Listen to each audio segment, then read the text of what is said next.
The planet was silent. Not the silence of peace, but the silence that came after the end of everything. Thalora 9.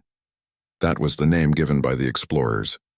From orbit it looked beautiful, wrapped in silver clouds and smooth white plains.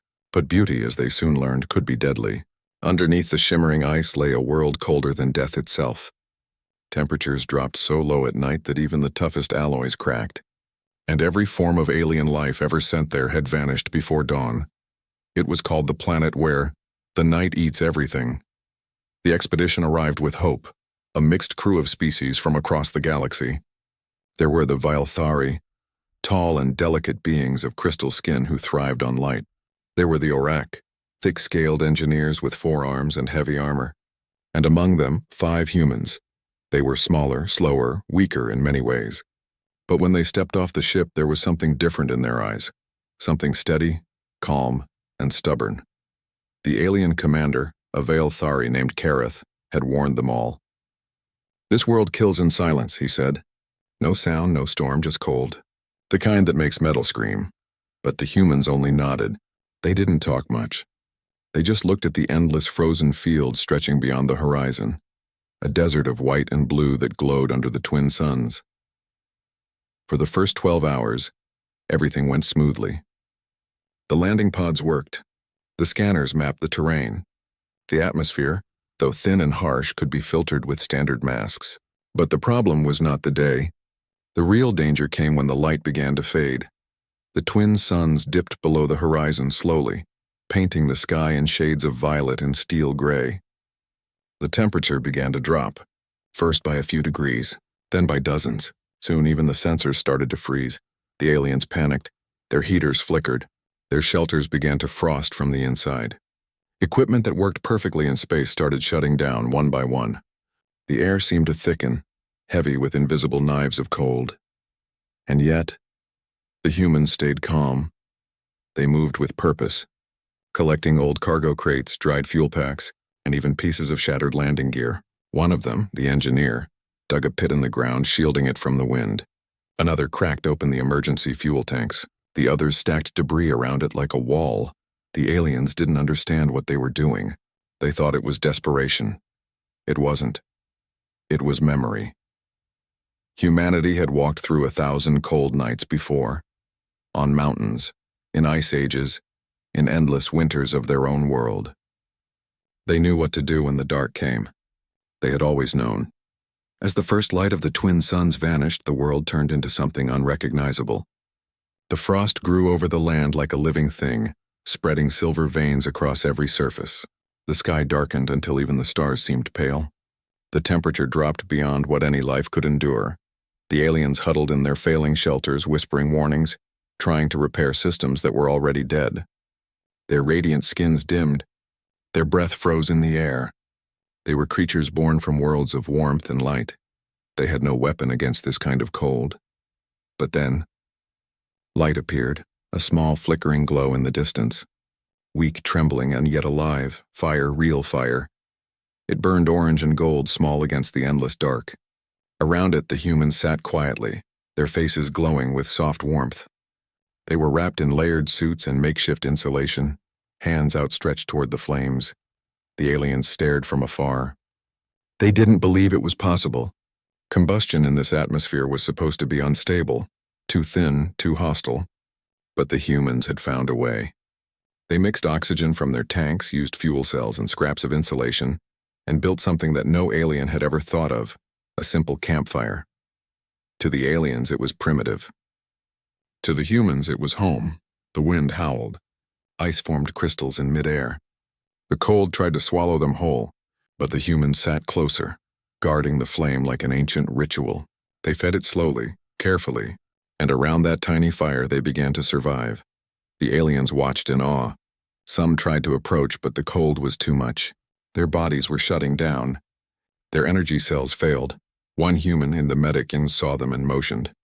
The group carried the weakest aliens to the fire's edge, wrapping them in thermal sheets and placing them close to the warmth. The aliens' bodies trembled, their crystalline skin cracking and reforming under the heat. But they lived. Hours passed. The night deepened. The temperature fell below any recorded level. But the fire refused to die. Its light flickered against the frozen rocks, painting shadows that danced like living things. And in that flickering glow, something began to change. Fear turned into silence. Silence turned into thought, and thought turned into memory. The humans began to tell stories, not with words but through soft gestures, slow movements, the kind that transcended language. One traced shapes in the snow, a mountain, a home, a rising sun. Another carved patterns into the frozen dirt, symbols of places long gone. The aliens watched, understanding something beyond logic. These humans were not just surviving, they were living. They were doing what no other species could, turning suffering into warmth, fear into hope, death into meaning. By the time the first sun began to rise again, the fire had burned through the night. The ice around it had melted into a circle of bare ground, the only place on the planet where the cold had not won. The aliens stepped out of their shelters, weak and shaking, their breath misting in the thin air. They looked at the humans, still gathered around the ashes, their eyes tired but bright. The first rays of sunlight touched the world again, and for a moment it looked alive. The expedition had survived the night, but it was not because of their machines, their science, or their technology. It was because of fire, and the strange, impossible creatures who had built it. They called it a miracle. The humans called it the beginning. The suns climbed higher, painting the ice fields in gold. The aliens began to repair their equipment, now looking at the humans not with pity, but with something close to reverence. They realized something none of them had ever understood before. The cold may belong to the universe, but warmth, that belonged to humanity. And as the second sun rose, melting the horizon, a single thought spread through every surviving mind on Thalora 9. If the humans could survive this night, what else could they survive? The next sunrise brought silence but not peace. Frost glittered like shattered glass across the horizon, and the alien camp stood in quiet disbelief. None of them had expected to see the light again. Their shelters were cracked, their systems half dead, and yet somehow they had survived. Because of the humans. The fire from the night still smoldered, thin trails of smoke curling into the pale air. Around it, melted ground formed a rare patch of black earth in the endless white. To the aliens, it looked unnatural, like a wound on the planet's frozen skin. But to the humans, it was proof that the cold could bleed. They worked in silence. No grand speeches, no celebration, just focus. They cleaned their tools, checked oxygen levels, and tested their equipment. Every move was calm and practical, as if surviving the impossible had been just another day's work. The aliens, however, were not calm.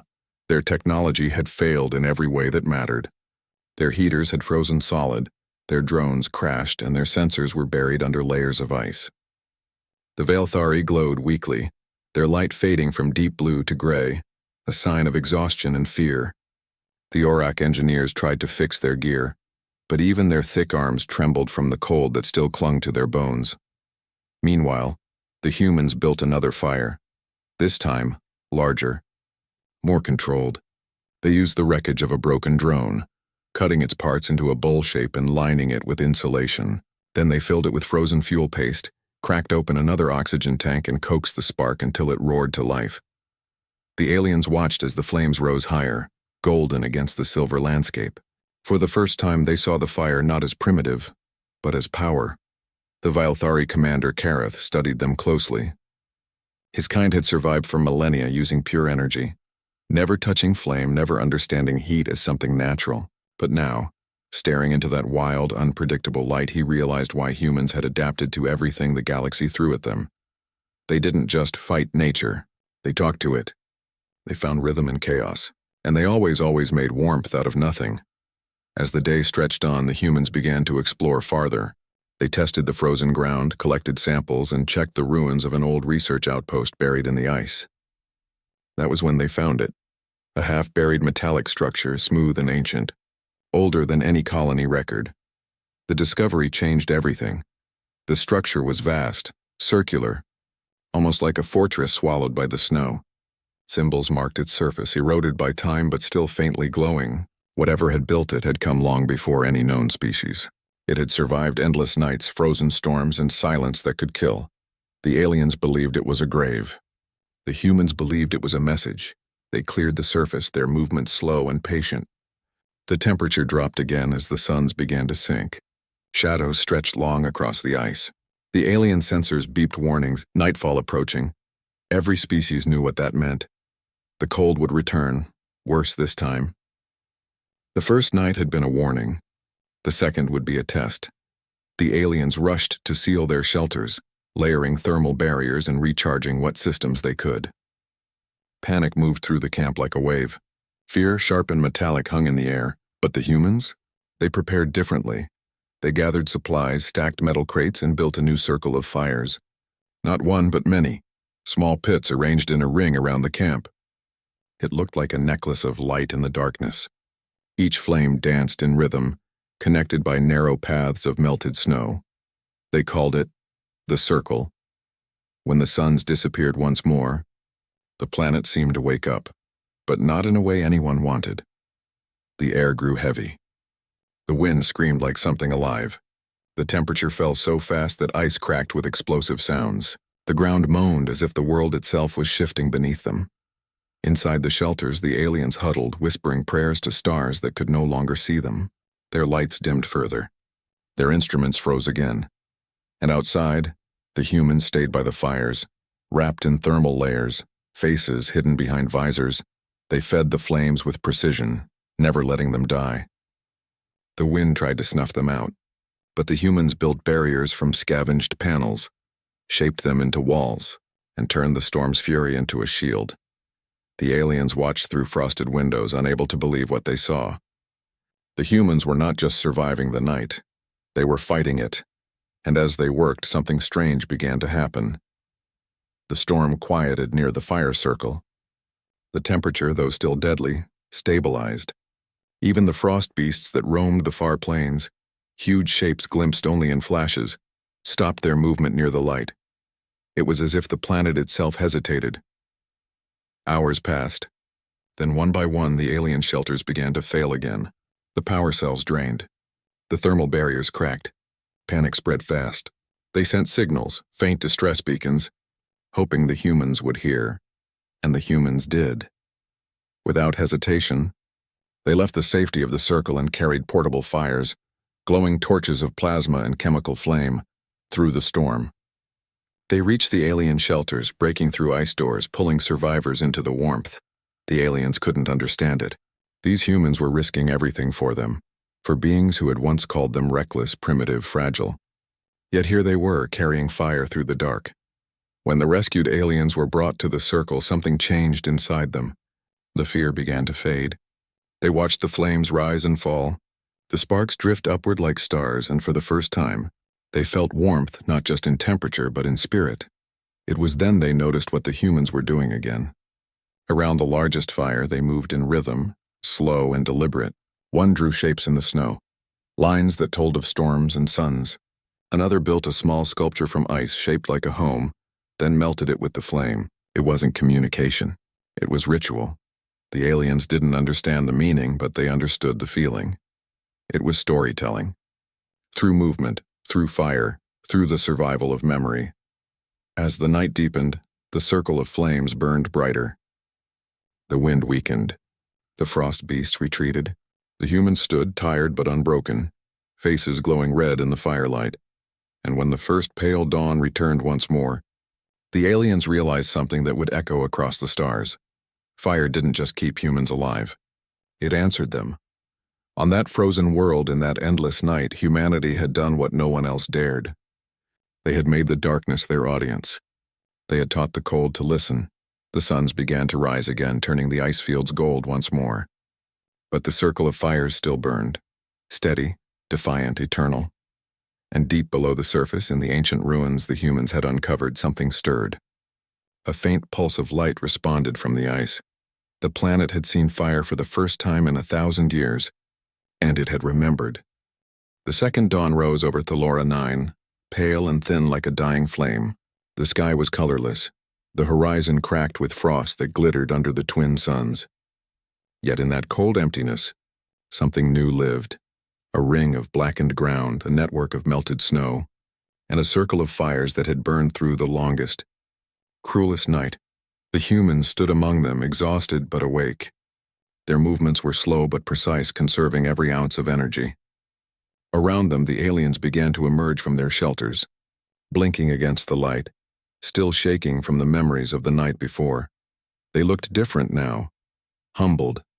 No longer were they the proud explorers of the galaxy, armed with perfect machines and endless confidence. Now they were witnesses to something older and far more powerful than technology, the stubborn, burning will of humankind. The fires had done more than keep them alive. They had changed the air, the rhythm, the very feel of the planet. Where the flames had burned, the ice melted not just from heat, but from defiance. The winds no longer howled as violently. Even the deep rumbling beneath the ice, the strange movement the humans had begun to notice, had quieted. It was as if the planet was listening. The humans started calling it the listener. They didn't know what lived beneath the crust, but they could feel it. Something ancient, vast, maybe once alive. They believed the planet itself was watching them, testing them, curious about the strange creatures who dared to bring fire into its endless night. The aliens, however, wanted to leave. Kareth, the Veilthari commander, declared that their mission was complete. They had collected data, survived the test, and now the ship could take off once the atmosphere cleared. The others agreed. The planet was too unstable, too cold, too haunted by silence. But the humans stayed quiet. They didn't argue. They didn't protest. They simply continued their work, collecting ice samples, testing ground minerals, and maintaining the fires. Their calm was not ignorance. It was purpose, because they had seen something the aliens hadn't. When they dug near the ancient ruins, they found patterns, geometric shapes carved deep into the ice. Circles within circles, paths that connected to buried tunnels, symbols that pulsed faintly like veins of light trapped beneath the surface. Something had been alive here once, something intelligent, and something about the fire had awakened its memory. By the time the second sunset came, the humans had decided to stay outside again. The aliens begged them not to. The cold was too strong, they said. The temperature would fall even lower tonight. The first 2 nights were only warnings. The third could freeze even thought itself. But the humans only nodded. They built more fires, larger this time. They expanded the circle into a pattern that matched the carvings in the ice. 10 flames arranged in an ancient shape. When the suns sank below the horizon, the world dimmed again. The temperature plummeted so fast that metal cracked like dry bone. The wind screamed across the plains, sharper than before. The aliens sealed their shelters, whispering to themselves, and outside once more the humans stayed. The fires roared against the storm. The light flickered in the blinding dark, forming halos that pulsed like living hearts. Around each fire the humans stood or knelt, feeding the flames, shielding them with their own bodies, keeping them alive. But this night was different. The ground began to tremble. Deep rumbles rolled beneath their feet, slow, steady, like the heartbeat of the planet itself. The ice cracked open in thin, glowing lines that stretched across the plains, connecting to the ruins in the distance. The humans didn't retreat. They watched, they listened, and then they realized something astonishing. The cracks were forming in the same pattern as their fires. The planet was mirroring them. Each flame they had built seemed to awaken a pulse beneath the surface, as though the ancient ruins recognized the warmth and were answering in kind. Inside the shelters, the aliens panicked. They thought the world was collapsing. They sealed the doors tighter, fearing earthquakes or magma or collapse. But the humans knew it was something else. It wasn't destruction. It was communication. The fires weren't just warmth anymore. They were language. The humans added more fuel, adjusting the pattern of the flames, spreading them wider across the ice. And beneath, the glowing lines responded, brighter, closer, synchronized with the rhythm of the burning fires. It was beautiful, terrible, but beautiful. The entire night the humans worked tirelessly, keeping the flames alive, marking new points, tracing the shapes with precision. They didn't know what they were awakening, but they felt connected, part of something far older than themselves. The cold pressed harder, trying to choke them. Their oxygen tanks frosted. Their visors froze over. Some fell to their knees, their breath burning in their lungs. Yet none of them stopped. They kept the fires alive even as the world tried to kill them. And deep below something moved. A sound, faint at first, a low hum that vibrated through the ice. Then a glow. From the center of the ruins, light began to bloom, spreading upward through the cracks. It wasn't fire. It wasn't electricity. It was something in between. A fusion of energy and memory. The aliens finally emerged from their shelters, drawn by the strange light. They saw the humans kneeling in the snow, surrounded by pillars of glowing ice. Their fires reflected against the blue-white radiance of the planet's awakening. Kareth whispered, barely believing what he saw. This was not death. It was rebirth. The planet wasn't angry. It was responding. The fire had awakened what it had lost: warmth, motion, life. And as the light spread across the frozen plains, the temperature began to rise just slightly, enough for breath to feel less painful, for frost to retreat. The humans stood, their shadows stretching long across the snow. Around them, the planet pulsed with faint light, echoing the rhythm of the fires. The aliens didn't know what they had done. The humans didn't either. But something told them it was only the beginning. When the suns rose again, the ruins glowed with residual warmth, as though the world itself had remembered what heat felt like. The fire had not just saved them anymore. It had spoken to something buried deep in the ice, and in that moment, as the light of dawn painted the world gold once more, one truth settled over them all. The cold might belong to the stars, but the fire now belonged to the humans. They had brought warmth not only to themselves, but to a planet that had forgotten what it meant to feel alive. And deep below, in the heart of the ancient structure, something stirred again, not in anger, but in curiosity. The listener had finally awakened. The third dawn was pale and trembling, a weak light crawling across the shattered horizon. It did not bring comfort. The fires had burned all night, but the world around them had changed. The air was heavier, thick with unseen movement. The humans could feel it, the rhythm beneath the ice, the low hum that pulsed like the heartbeat of something alive. The planet was no longer sleeping, and what stirred in its depths was not gentle. The aliens gathered near the main camp, their fear now sharp and silent. Every sensor, every scanner, every piece of equipment showed strange readings: tremors, heat spikes, shifting shapes beneath the frozen crust. The humans said nothing. They only listened. They had learned to trust the sound of danger long before technology could explain it. The ground cracked open miles away, sending a shock through the frozen field. The ice split with a deep roar, and something climbed out. It was massive. A creature of crystal and frost formed from the same substance as the planet itself. Its body shimmered with translucent armor, and its eyes glowed faint blue like captured lightning. When it moved, the sound was like glaciers breaking apart. The aliens froze in terror. Their weapons were useless here. Metal froze, energy drained. The humans, however, didn't run. They had seen beasts before, on Earth, on other worlds, in wars where the night seemed endless. They had learned that fear was only useful if it was controlled. So they studied it. The creature's movement, its pattern, its sound. It didn't come for them directly. It circled the camp slowly, as if curious. The humans realized it wasn't hunting. It was watching. Around the fire circles, the air shimmered with faint heat. The beast stayed just outside that boundary, pacing. They seemed afraid of the warmth, not because it hurt them, but because they didn't understand it. The aliens inside the shelters whispered theories. The creatures were the planet's guardians. The ice had given them life to protect the world from intruders. And now, because of the humans' fire, the planet was awake and its guardians were angry. But the humans saw something else. They remembered how the ground had glowed in answer to their fires, how the planet's light had followed their rhythm. These creatures weren't attacking. They were responding. Just like the world beneath their feet, the humans decided to test it.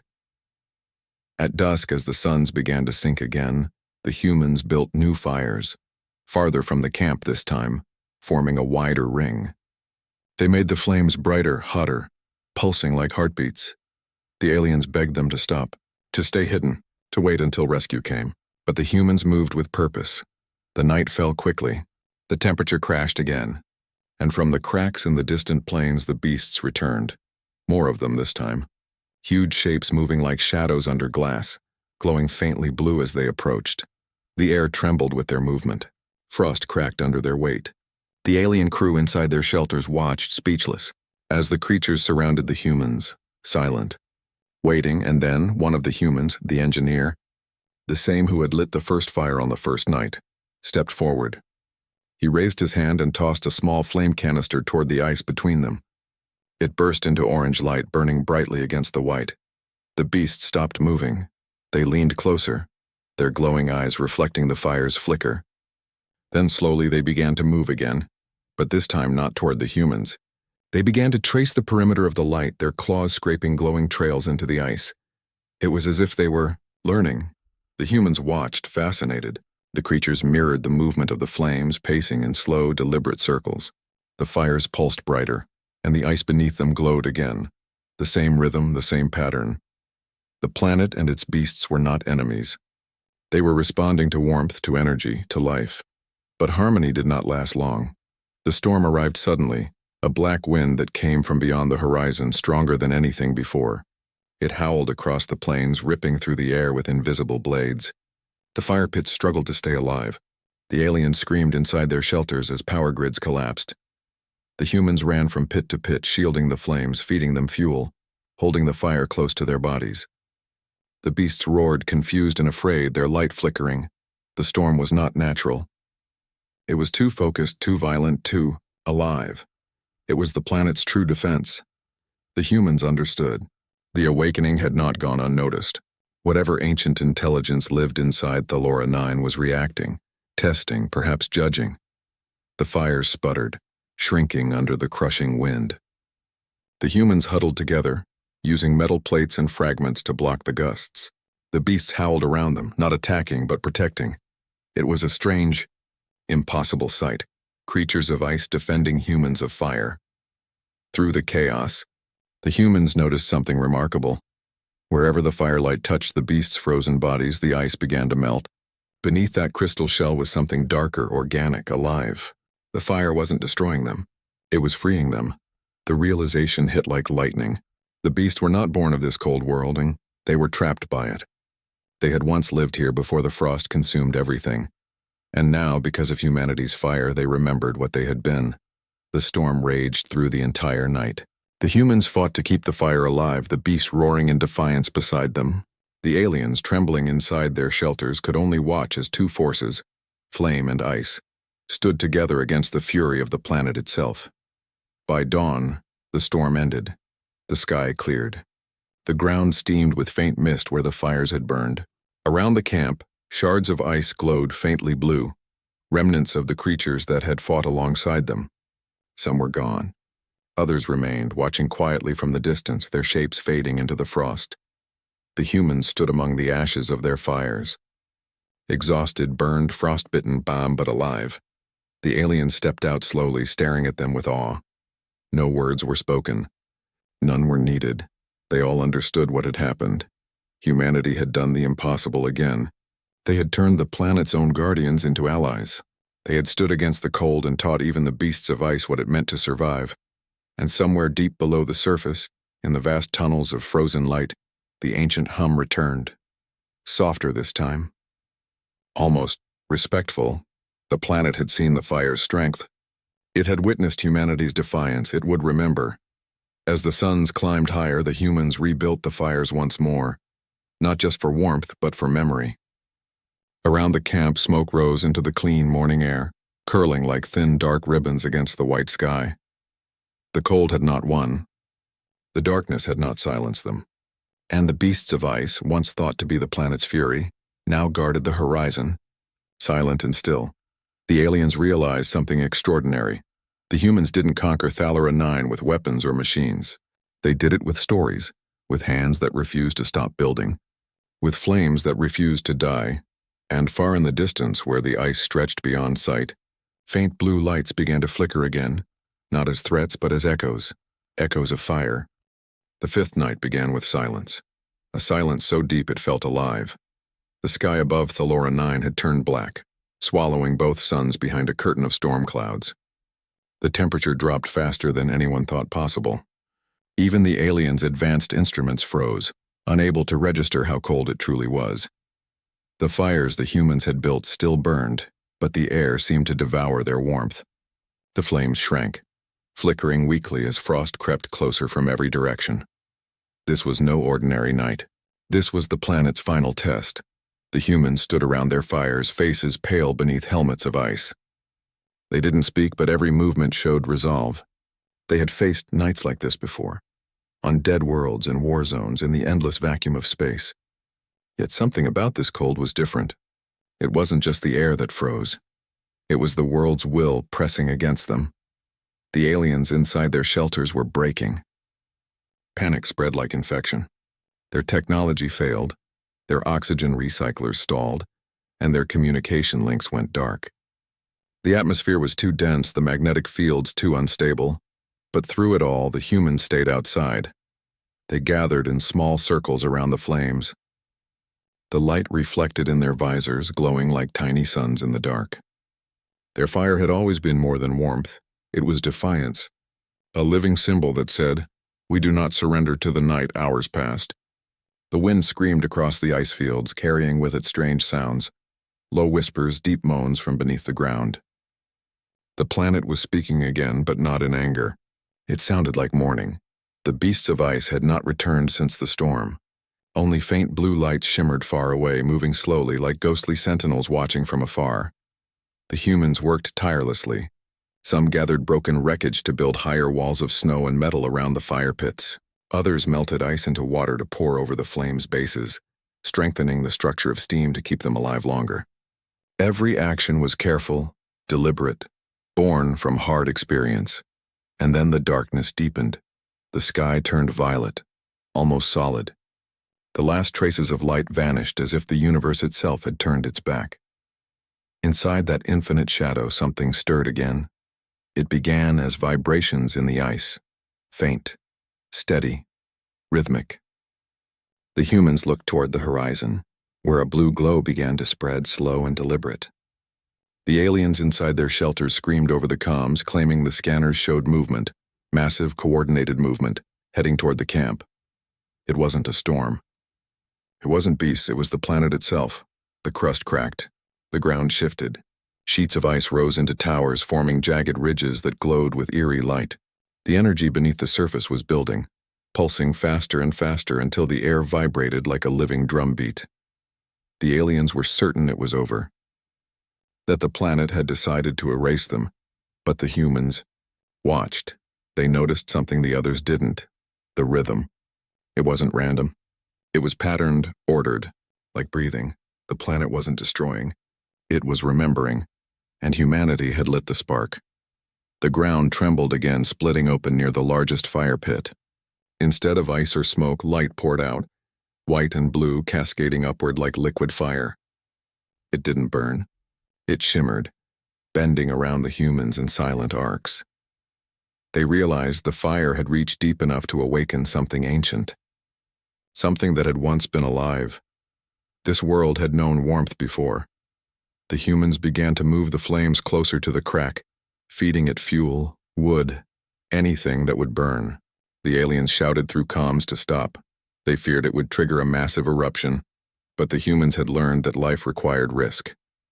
The flames grew higher, fusing with the light from below. For the first time since they had landed, the world wasn't just frozen blue. It blazed gold. The aliens stepped outside, unable to believe what they were seeing. The ice was melting, slowly, carefully, but not into destruction. It melted in patterns, revealing ancient carvings beneath. Lines, symbols, spirals that stretched across the plain like veins of memory. Thalora 9 was not just a planet. It was a tomb of an ancient civilization, one that had frozen itself to survive its own dying sun. The beasts of ice had been its protectors, and now, after eons of silence, the fire had given them voice again. The humans stood among the light, tiny shadows against an endless glow. Their suits steamed. Frost melted from their armor. Yet they did not step back. They watched, humbled as the planet breathed again. And in that moment, the aliens finally understood what made humanity different. Not their strength, not their machines, but their need to endure. The humans didn't fear the dark. They made it brighter. They didn't wait for warmth. They created it. Even when the universe itself froze, they found a reason to build. But then, the light began to change. The golden glow turned white-hot, trembling violently. The cracks in the ground widened. The humans stepped back slowly, realizing the energy was too unstable. The world was waking too fast. The lead engineer shouted a signal: cut off the fuel, break the fire, stop feeding it. The others obeyed instantly, scattering the flames and pulling back the burning material. The fires dimmed, but the light from the fissure still pulsed brighter, higher, until it exploded into the sky. A column of light shot upward, tearing through the clouds. It pierced the heavens, lighting the frozen planet like a beacon. The storm clouds shattered, revealing the twin suns rising again over the horizon. It was over. The humans stood in silence as the wind calmed and the air warmed slightly. Barely, but enough to breathe easier. The ground stopped shaking. The fissure closed slowly, sealing the light beneath it once more. Around the camp, the fires were almost gone, reduced to glowing embers. But the humans didn't rebuild them immediately. They just watched the sunrise. The aliens recorded everything: the data, the energy signatures, the symbols beneath the ice, all of it. Their scientists whispered theories of planetary memory, of civilizations that preserved themselves through cryogenic worlds. But the humans didn't theorize, they simply understood. Sometimes the universe just needed a spark to remember how to live again. As the warmth of dawn spread faintly across the ice, the humans gathered what remained of their fires into one last circle. They sat beside it, exhausted, frostbitten, but smiling, and one of them, the leader, placed a single metal tag into the ashes. It read Human Expedition 07, Fire Never Dies. The aliens didn't understand the meaning right away. But they would, because even after the humans left Thalora 9, the light remained. The fissures under the surface continued to glow faintly, following the same rhythm as the campfires had. Across the frozen horizon, blue lights began to flicker, not in anger, but in remembrance. The planet was no longer silent. Humanity had given it a heartbeat again. And though the night would come again someday, it would never be as dark as before, because somewhere, deep in the ice, the world remembered fire, and the strange, fragile creatures who brought it back to life. The beacon from Thalora 9 rose like a silent cry into the void, a single column of light, born from fire and ice, piercing the clouds and vanishing into the black ocean of space. The humans did not know where it went. The aliens could only watch as their instruments failed to measure its speed. It wasn't radio or light or sound. It was something older. A pulse that echoed through dimensions faster than thought, faster than time itself. It carried a message the humans never meant to send. The rhythm of their fire, the song of survival, the heartbeat of a stubborn species that refused to die. And far beyond the edge of Thalora 9's cold skies, something heard it. The humans didn't notice the change at first. The planet was calm now, silent, almost peaceful. The fissures in the ice glowed faintly beneath the surface, like veins filled with slow-moving fire. The temperature had risen slightly. The sky was clear for the first time since they arrived. For a brief moment, they believed they had survived the worst. But humanity never gets peace without consequence. The light in the fissures began to move again, not randomly, but in a pattern. The aliens realized the glow was shifting, rearranging, forming symbols they hadn't seen before. It wasn't the ancient writing they had recorded earlier. It was new. The planet was answering something. The human leader, the same one who had first lit the fires, stood at the edge of the largest fissure. Beneath the glassy ice, light rippled in waves, like a response, like a voice trying to speak through the ground. The alien scanners detected faint transmissions, ultra-low frequency vibrations resonating from deep within the crust. The planet was sending a signal, and it wasn't sending it to them, it was sending it back into the stars. Days passed. The twin suns moved higher, melting thin layers of frost across the valley. The fires were smaller now, less necessary for warmth, but the humans kept them burning anyway. It was tradition now, a symbol. The aliens began their analysis. They discovered that the energy signature from the planet's beacon had traveled across interstellar space. It had crossed vast distances in seconds, bending around gravitational fields as though the universe itself had carried it forward. It wasn't just a light. It was a call, a message that something ancient had been reawakened. Then came the dreams. The humans started having them first. Strange visions during short rest cycles. a voice made of static and warmth whispering through the dark. The voice did not speak words, only feelings. Welcome back. You have brought the flame again. The aliens experienced something similar. Flashes of memory not their own. Images of a galaxy filled with light before it froze. Worlds alive with fire and sound, and then silence. Thalora 9 was not alone. It had been part of something greater once, a vast network of living worlds that shared energy, warmth, and knowledge. A galactic civilization that died long before humanity ever learned to make fire. And now, because of one tiny human act, a campfire on a dead world, the network had stirred again. The first response came 3 nights later. It was not from orbit or any known signal frequency. It came as vibration, a tremor that shook the air and made the fires flicker. The ground beneath the humans glowed, not blue or white this time, but gold. The fissures opened wider, revealing not molten ice but machines, ancient, alien structures of silver and crystal, humming faintly with buried power. The designs were smooth, organic, like bones of a sleeping god. The aliens watched, speechless, as the planet began to reshape itself. Entire mountains cracked open, revealing networks of geometric light that stretched to the horizon. The energy was organizing, aligning. The planet was becoming alive again. But as the patterns grew stronger, the humans noticed something else. The temperature around them was rising dangerously. The air shimmered. The ice was melting too quickly. The planet's awakening could destroy itself if unchecked. They had sparked a resurrection, but it was burning out of control. The human leader gathered their team. The decision came quickly without words. They couldn't stop what they had started, but they could guide it. They began building again, not shelters this time, but mirrors, plates of metal, reflective surfaces salvaged from the wrecked ships. They positioned them around the fissure, forming a circle that caught the light and redirected it upward. The aliens didn't understand until they saw the effect. The mirrors stabilized the energy, focusing it into a beam that climbed perfectly straight into the heavens. It was no longer random, no longer chaotic. It was a signal, clear, sharp, and alive.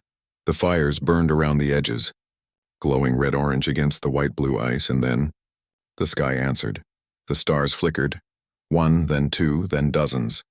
A wave of faint light rippled across the black sky, as if the universe had blinked awake. The aliens gasped as readings poured in. Multiple worlds were responding to the same frequency. Dozens of frozen planets were waking up, one by one, their surfaces lighting with the same golden patterns. The ancient network was reconnecting, and at its center was humanity's flame. The beacon continued for hours, stretching from the ice plains into infinity. The humans watched in awe, their faces lit by the light they had created.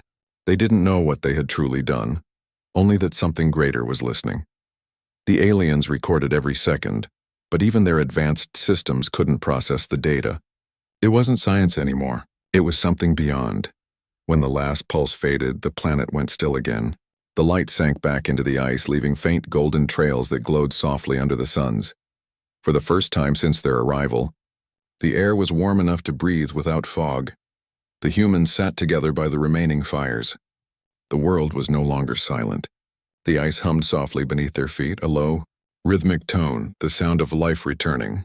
One of the aliens, trembling, whispered the words that every species would remember for centuries after. They woke the galaxy by accident. The humans didn't answer. They just watched the sky, where faint golden ripples still shimmered between the stars. They didn't know if what they had awakened was friend or foe, but they knew one thing for certain. The darkness had heard their fire, and the universe had answered. When the twin suns rose again, Thalora 9 was no longer a frozen graveyard. It was alive, breathing, glowing, whispering softly beneath its endless plains. The aliens named it the Hearth World. The humans just smiled and said, "We gave it back its fire." But somewhere beyond that sky, far beyond any map or known world, something stirred. A presence older than stars, older than time. It had heard humanity's flame, and it was coming. The stars above Thalora 9 no longer stood silent. For the first time in a million years, they pulsed, one after another. Faint lights flickered to life across the galactic void. forming vast patterns too perfect to be random. It was as if the galaxy itself had remembered something ancient, something it had lost when the great civilizations fell to cold and silence. And now, because of a handful of humans and their stubborn little fires, the cosmos had begun to awaken. But awakenings always come with eyes that see back. 3 days after the beacon vanished, the humans began to notice changes in the sky. Small objects, dark, distant shapes, were moving between the stars. Too slow to be meteors, too deliberate to be debris, the alien scanners struggled to track them. The readings bent space itself like ripples around invisible stones. Then the transmissions began. They were not sounds, not language, just pulses of rhythm, like slow, careful heartbeats. The same rhythm as the human campfires. The aliens were terrified. They feared the ancient builders of the frozen network had returned to reclaim their worlds and would see humanity's interference as desecration, but the humans were calm. They didn't see danger in the message. They heard curiosity. They had lit a fire. Now someone was coming to see who held the match. The first arrival came silently. A shadow eclipsed one of the suns, casting a vast circle of twilight over the ice plains. The temperature dropped instantly, the air thickening with frost and awe. Then the sky split open, not from explosion or thunder, but from light. A vessel emerged from the void. It wasn't made of metal. It looked alive. The surface pulsed with soft, glowing veins that carried light like blood. The shape was fluid, constantly shifting, almost breathing. The aliens fell to their knees, overcome by ancient recognition. They had read about such ships in fragments of old myths, relics of the architects, a civilization older than time itself. The humans simply watched, their faces reflected in the ghostly glow. The vessel hovered silently above the ice, and for a long time, nothing happened. The only sound was the faint crackle of human campfires still burning defiantly below. Then, a beam of pale light descended from the ship, striking the ground near the largest fire pit. The ice melted instantly, forming a perfect circle of liquid that refroze into glass. And through that circle, something began to rise. It wasn't a creature. It wasn't a machine. It was both. A tall, slender form of shifting crystal and mist. Its body glowed faint gold, and its surface shimmered with faint shapes, memories of stars, fragments of time. When it moved, the air itself seemed to bend around it. The aliens could not breathe. They were in the presence of one of the ones who remembered fire. The being stood still, scanning the horizon, the fires, the humans. It did not speak aloud. But every human felt something in their mind, a wave of warmth, gentle and questioning. It was not anger. It was wonder. The being looked down at the nearest campfire. The flames danced in reflection against its crystalline body, casting living light into its transparent core. And then, slowly, it mimicked the movement. A faint pulse of golden fire glowing from within it, mirroring the human flame. The humans understood what it was saying without words. You remember how to begin again. The alien sensors went wild. Energy readings spiked beyond measurable limits. The creature was radiating power that could move worlds, bend time, yet it stood quietly, fascinated by a small human fire. The human leader stepped forward, unarmed. He didn't speak. He didn't need to.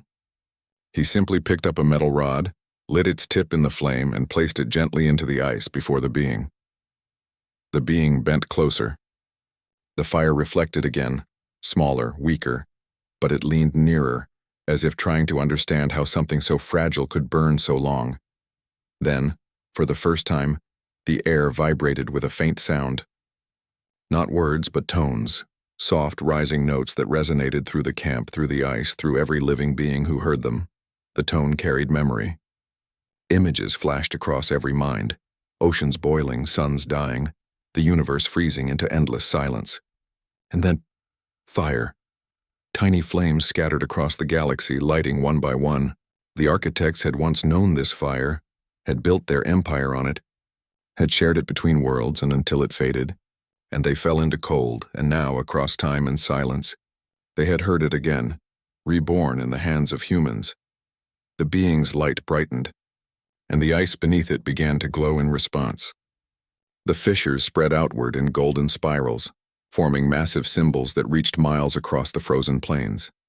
The aliens realized in awe that the being was writing. Not in words, but in light, a story.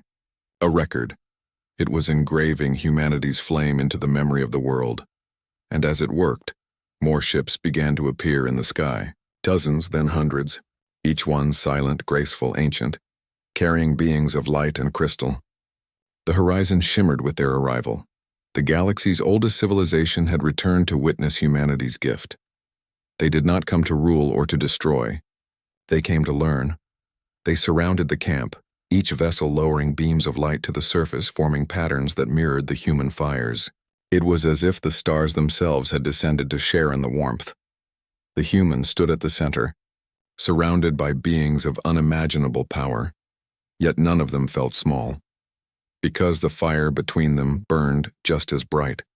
For hours, the light show continued, harmonies of gold, blue, and red flickering across the sky. The beings of light resonated in rhythm with the flames, their tones rising and falling like the breath of the universe. The aliens recorded everything, though they knew no data could ever capture what was happening. The humans didn't record. They simply remembered, because they understood something the machines never could.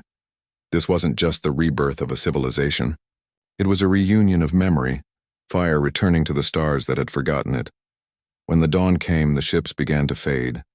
One by one, they ascended into the void again, their lights dimming until only the faintest golden trails remained across the morning sky. The last being, the one who had first appeared, lingered for a moment longer. It looked at the humans one final time, then extended a hand of light toward them. From its palm, a single ember fell, glowing softly like a miniature sun. It landed in the snow, still burning, unmelting. The being's voice resonated once more. "Keep it, until we meet again." Then it vanished. The humans stood in silence, watching the ember glow. The aliens approached carefully, scanning it, but their instruments showed nothing. No heat, no mass, no measurable energy. It was pure light, the memory of fire itself. They built a small shrine around it, a circle of stones and metal, and placed it at the heart of the camp. Even as centuries passed, long after they left Thalora 9, that ember would never fade. The humans didn't just awaken an ancient race. They reminded the universe that warmth, even the smallest spark, could outlast eternity. And in the farthest reaches of space, in worlds long forgotten, the architects whispered once again, "The fire has returned." Centuries passed. The story of the ember became more than legend. It became duty. On every world the humans touched, they carried with them a small flame, born from the same ancient light that had been gifted to them by the architects. They didn't call it technology or power. They called it life. They became known across the stars as the Flame Keepers. Their fires burned not in engines or weapons, but in homes, in hearts, in tiny glass lanterns that glowed through storms and darkness. And wherever a Flame Keeper's fire burned, the cold could not rule. The planet Epsilon Cara lay on the edge of the Silent Zone, a region of space so vast and empty that even light took centuries to cross it.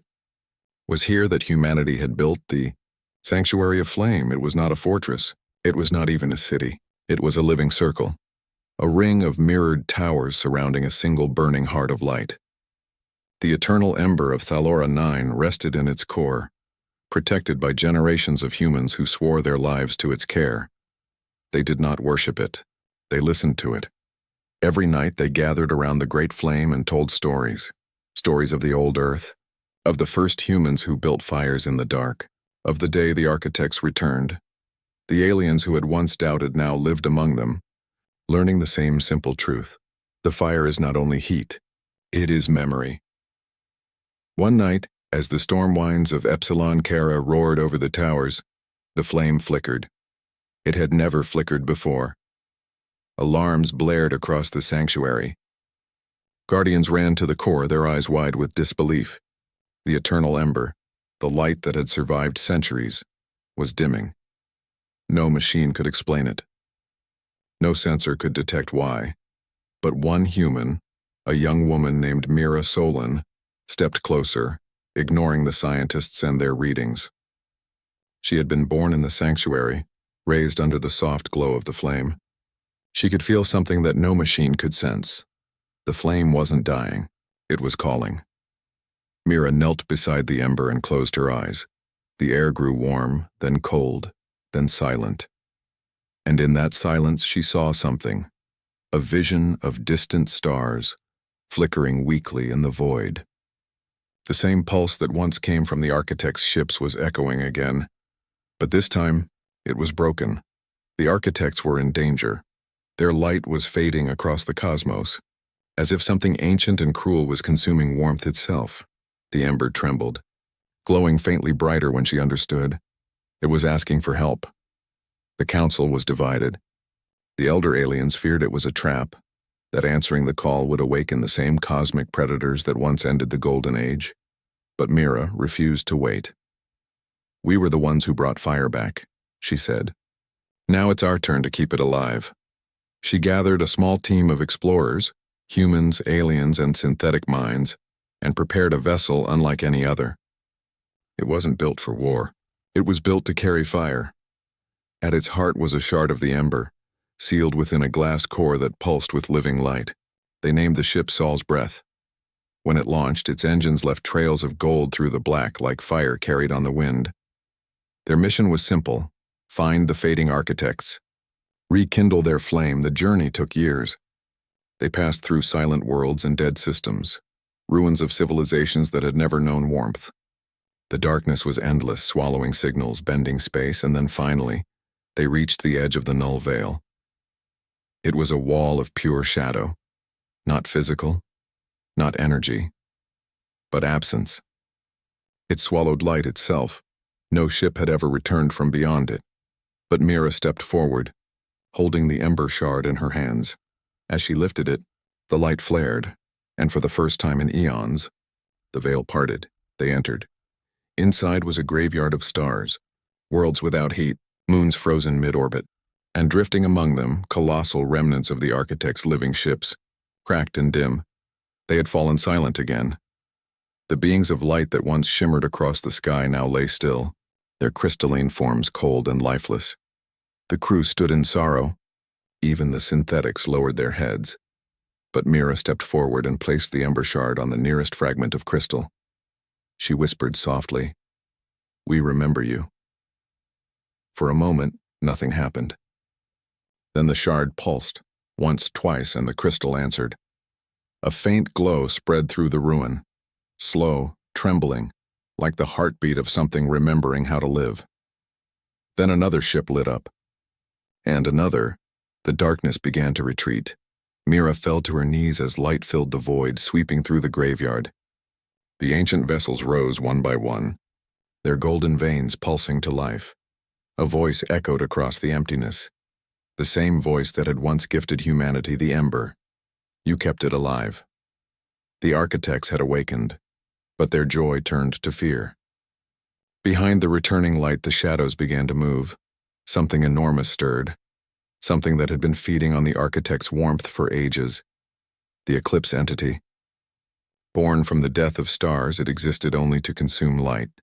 The flame inside the ship began to tremble. Mira could feel it weakening as the entity approached, a colossal, shapeless void stretching across the entire horizon. Her crew panicked. The aliens shouted that they had to flee, but Mira stood firm. "Fire runs," she said, "but only to burn again." She lifted the ember shard from its case. The light burned so bright it blinded the sensors. She looked at the endless shadow and whispered, "You can't eat memory," and she threw the ember into the void. The explosion was silent, a wave of pure light that spread. Through the darkness like sunrise after endless night, the entity screamed, not in sound, but in the tearing of its own form. It had never known warmth. Now it was filled with it. The light didn't destroy it. It changed it. When the glare faded, the void was gone, replaced by 1,000 newborn stars burning bright across the sky. The ember was no longer a single flame. It had become a constellation. Mira smiled faintly as her ship's systems failed, the energy overwhelming everything. Her final words were soft, almost a prayer. Keep the fire moving. Years later, Her story spread across the galaxy. The stars she ignited became known as the Flamekeeper's Path. Every world along it built fires in her honor, and among the architects, her name was carved into light. Mira Solon, the one who burned back the night. Even now, when travelers cross the silent zones, they sometimes see flickers of golden light dancing across their hulls. They say it's her, the keeper who carried warmth through the coldest dark, because fire never dies. It only waits for someone brave enough to carry it forward. 1,000 years passed since Mira Solon vanished into the newborn stars. Her name became a legend whispered in every colony, carved into walls, sung by children who had never seen darkness. The Flamekeeper's Path, the band of golden stars she created, now shone across half the known galaxy. But even stars fade with time, and in the quiet edges of the cosmos, where no light reached and no signal returned, the cold began to move again. On a small world called Haven's Rest, humanity still guarded the fire. They built their homes around great pyres that burned eternally, their flames feeding on special minerals mined from deep within the crust. The people here lived by a simple creed. We carry the warmth, always. Among them was a young explorer named Jalen Voss. He was not famous, not a hero, but he was curious, and in curiosity and humanity was always the spark that began everything. Since childhood, Jalen had stared at the night sky, tracing the Flamekeeper's path and wondering if the story of Mira Solon was real. He had studied her records, the final energy readings of her ship, and the trail of strange starlight she had left behind. And then, one quiet night, the stars themselves answered. From the farthest end of the galaxy came a pulse, faint, rhythmic, almost like a heartbeat. It matched the same energy pattern recorded in Mira's final act, the birth of the flame constellation. But this signal was weaker, fainter, almost. Dying. Jalen knew what it meant. Somewhere at the end of the Flamekeeper's path, the light was fading again, and if it went out completely, the warmth Mira gave the galaxy would vanish too. He decided to follow it. His ship, Aurora's Step, was old and small, built for long journeys rather than war. It carried one ember fragment from Haven's Rest, a living light that had been burning for centuries passed down from the first settlers. It was said that if a human truly listened, the flame would whisper guidance. Jalen didn't know if he believed that, but when he stood before the flame, it flickered just once, as if saying yes. He left the next morning, his ship-breaking atmosphere like a falling spark against the black sky. The journey took him beyond the known sectors. He crossed through dead systems, past frozen moons and silent satellites where no signal had been heard in centuries. The stars grew fewer. The space between them grew darker. At first he felt fear, then wonder, then something deeper, a strange loneliness that seemed to echo back from the universe itself. He began recording messages to himself, telling stories like the ancient flamekeepers once did beside their fires. Stories of Earth, of the first humans who built light in caves, of the first explorers who looked up and saw stars as campfires of the gods. He spoke even though no one could hear. And somehow that made him feel less alone. Weeks passed. The flame in his ship dimmed. The temperature began to drop. Systems flickered. Power drained faster than it should. Something was draining the light, and then in the black distance Jalen saw it. A massive rift twisting like a wound in space. The readings called it an energy void, but it looked alive. This was the end of the Flamekeeper's path, the place Mira's light had reached last. Her ship's final coordinates pointed inside that rift. He approached slowly. The void pulsed like a heartbeat, the same one that had called him across galaxies. The closer he got, the colder the air became. His breath fogged inside the cockpit. The ember flickered weakly in its case, as if afraid. Jalen whispered softly, "Don't go out on me now." The flame steadied, and then his ship was pulled in. Darkness swallowed everything. No stars, no sound, no sense of direction, but then a glow, small, gentle, gold. Floating before him like a dying candle in the ocean of black was what remained of Mira's ember. It was faint, nearly invisible. Around it drifted fragments of her ship, covered in frost and silence. Jalen stared in awe. The woman who had rekindled the stars, Her fire still burned even here. He reached out, guiding his vessel closer. The ember pulsed once, weakly, like it recognized him. But the moment he tried to touch it, a deep voice echoed in his mind. Not words, but feeling. The dark still hungers. From the edges of the rift, shapes began to form, shadows moving like liquid smoke rising higher and higher. It was the same ancient force Mira had fought, the cold that consumed light, the echo of the eclipse entity. But this time it was different. It wasn't attacking. It was watching. Jalen realized something then. The darkness wasn't evil. It was empty. It was starving for warmth and the one thing it had never understood, and maybe, just maybe, it didn't need to be destroyed. It needed to be taught. He opened the containment field and held the ember fragment from Haven's Rest in his hands. It pulsed faintly in rhythm with Mira's dying light. He pressed them together. The two flames merged, one bright, one weak, and the ship filled with a warmth so strong it felt alive. Then, slowly he opened the airlock. He stepped into the vacuum, holding the combined flame before him. The darkness reached out, tendrils of shadow curling like smoke around his body. But it didn't attack. Jalen raised the flame higher. "See it," he whispered. "This is what we are." The shadows surrounded him completely. His sensors failed. His vitals flatlined. But before the darkness could consume the light, it hesitated. The ember pulsed. And instead of burning the shadows, it shared its warmth. And the shadows learned. They began to glow. One by one, the tendrils lit with soft gold, spreading through the rift like veins of light. The cold turned to warmth and the void began to collapse, not in destruction, but in rebirth, where emptiness had ruled. Now stars began to form, small, fragile, but alive. When the rift finally cleared, there was no ship, no human, no sound, only a single new star burning at the center, soft, golden, and eternal. Astronomers across the galaxy saw it days later. They named it Voss's Light. The warmth it gave reached planets that had never seen sunlight before, and in its glow, alien and human alike built fires once again.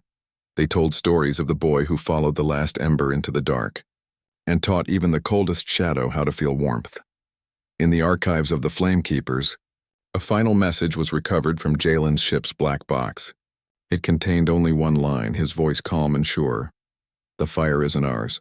It's everyone's, just keep it moving," and so humanity did. Through every world, every race, every age, they carried the same truth. That warmth is not just heat, but memory, courage, and love. The light never belonged to gods or heroes. It belonged to those who refused to stop believing that even in the darkest night, someone would always build a fire and tell a story. 1,000 years after the birth of Voss's Light, the galaxy was no longer cold. The shadows that once devoured warmth were gone, turned into radiant clouds of gold that shimmered between the stars. Every planet, from the smallest moon to the largest colony, carried a single flame, a spark connected to the great network of light that stretched across the heavens. No matter how far travelers went, they could always see the trail of fire leading them home. And at the heart of it all, near the edge of the Flamekeeper's path, the sanctuary of flame still stood, rebuilt, reborn, and brighter than ever. Inside the sanctuary, generations had come and gone.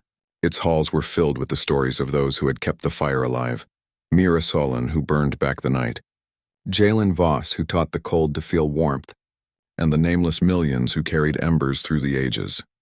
Humans, aliens, and even synthetics gathered there now, not as separate species, but as one people, the children of fire. They had no rulers. No wars, no boundaries. Only one shared promise to keep the warmth moving, and so, every century they gathered for the Night of Flames, a festival where the fires of every world were linked through quantum resonance, glowing together as one heartbeat of light across the galaxy. It was said that during this night, the universe itself listened. On the latest Night of Flames, a young archivist named Oren stood before the central flame, the same eternal ember that had once been carried by the first humans through the cold jungles of Thalora 9. He had been tasked with something important, to write the story of fire, not as myth or science, but as truth. It was a task passed down every 1,000 years, and each time the story changed, because the fire itself changed. He sat quietly before the ember, watching it flicker in endless patterns, each spark like a heartbeat in the dark. Then he began to write. He wrote of a time when the stars were young and humanity was small, when fire was born not in reactors or engines, but in trembling hands around a dying campfire. He wrote of the first explorers who carried that same instinct into the void, who looked at alien worlds and said, "We can live here." He wrote of the cold planet where the aliens could not survive the night, and the humans, stubborn and fearless, built fire and told stories until dawn. He wrote of Mira Solon, who gave the galaxy its first warmth, and of Jalen Voss, who carried it beyond death. He wrote of every nameless worker who kept furnaces running on distant mining worlds, every child who lit a candle in the dark, every traveler who looked out the window of a ship and whispered, "That's home." Because the story of fire was not one story. It was all stories. As he wrote, the flame began to change. It shimmered brighter, rising higher, almost as if it wanted to see what he was doing. Oren stopped, staring. The air around him grew warm, almost alive, and then he heard it, not with his ears, but deep inside his thoughts. "Will you tell them the rest?" The voice was soft, calm, familiar. It carried the tone of 1,000 storytellers, 1,000 mothers and fathers who once sat beside fires and told their children not to fear the dark. Oren nodded. "Yes," he whispered. "I'll tell them everything." The flame expanded suddenly, surrounding him in gold. And for a moment he saw visions of everything humanity had become. Worlds of green and blue where once there had been ice, cities that glowed like lanterns across the night.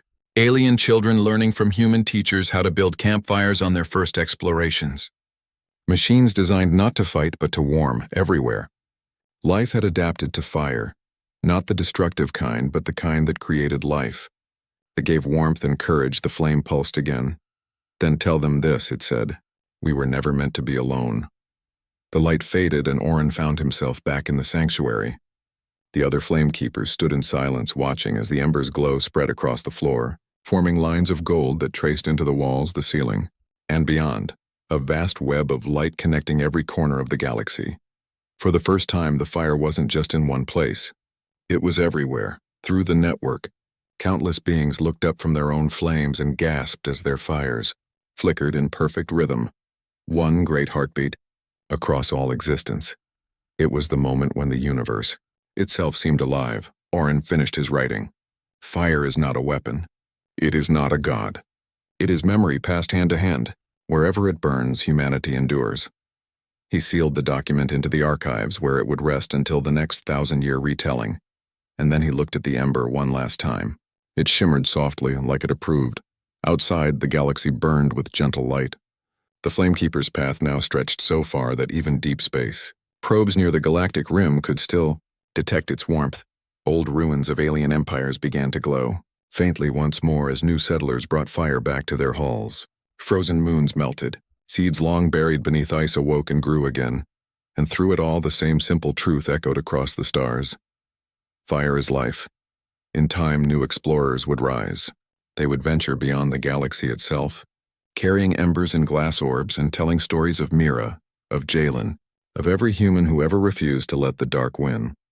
Perhaps one day, they would meet others, beings from galaxies far beyond, and the first thing they would share would not be weapons or wealth, but warmth, a small flame, and a story. Oren stood beneath the starlight, feeling the warmth of the fire on his face. He realized then what Mira and Jalen had always known. The universe wasn't made of stars or matter or cold equations. It was made of stories, and every story was a spark. He whispered quietly to himself, "May we never run out of stories." The flame flickered in response, like laughter, and somewhere beyond time, beyond stars, two lights shimmered, one in the shape of Mira Solon, another in the echo of Jalen Voss. They stood together in the endless horizon, watching as countless new fires bloomed across creation. The galaxy was no longer silent. It was alive with light, and their legacy and humanity's legacy would never fade. Because no matter how far from home they went, humans would always build fire and tell stories.